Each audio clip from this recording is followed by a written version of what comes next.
पृथ्वी news, नवा ध्यास नवे पर्व। शेतकरी चळवळीचा लढवया चेहरा पंजाबराव पाटील यांच्या पुस्तकाचे कराडात प्रकाशन। कराडच्या वेणुताई चव्हाण स्मारकात शेतकरी चळवळीचा इतिहास जणू पुन्हा जागा झाला। बळीराजा शेतकरी संघटनेचे संस्थापक अध्यक्ष पंजाबराव पाटील यांच्या संघर्षमय जीवनावर आधारित लोकशाहीतील स्वातंत्र्य सैनिक पंजाबराव पाटील या पुस्तकाचे प्रकाशन मोठ्या उत्साहात पार पडले।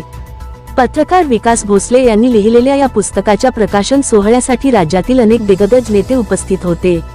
स्वाभिमानी शेतकरी संघटनेचे अध्यक्ष राजू शेट्टी, रयत क्रांती संघटनेचे अध्यक्ष सदाभाऊ खोट, राष्ट्रीय समाज पक्षाचे अध्यक्ष महादेव जानकर तसेच बळीराजा शेतकरी संघटनेचे प्रदेशाध्यक्ष नितीन पाटील यांच्या हस्ते पुस्तकाचे प्रकाशन करण्यात आले।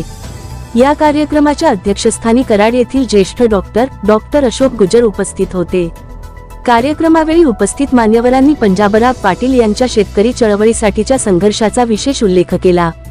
राजू शेट्टी यांनी आपल्या भाषणात सांगितले की शेतकऱ्यांच्या प्रश्नांसाठी आयुष्य झोकून देणारे पंजाबराव पाटील हे खऱ्या अर्थाने लढवये नेते आहेत। तर महादेव जानकर आणि सदाभाऊ खोत यांनीही पंजाबराव पाटील यांच्या कठोर मेहनतीचे आणि शेतकरी चळवळीतील योगदानाचे कौतुक केले। कार्यक्रमात बोलताना डॉक्टर अशोक गुजर यांनी भावनिक आठवणींना उजाळा दिला। ज्या व्यक्तीवर आपण शस्त्रक्रिया केली त्या व्यक्तीने पुढे समाजासाठी एवढं मोठं कार्य केलं, हे पाहून आमच्या कामाचं सार्थक झाल्यासारखं वाटतं, असं सांगत त्यांनी पंजाबराव पाटील यांना पुढील वाटचालीस शुभेच्छा दिल्या। शेतकरी चळवळीचा संघर्ष, नेतृत्व आणि सामाजिक बांधिलकी यांचा प्रेरणादायी प्रवास मांडणारं हे पुस्तक आता चर्चेचा विषय ठरत आहे।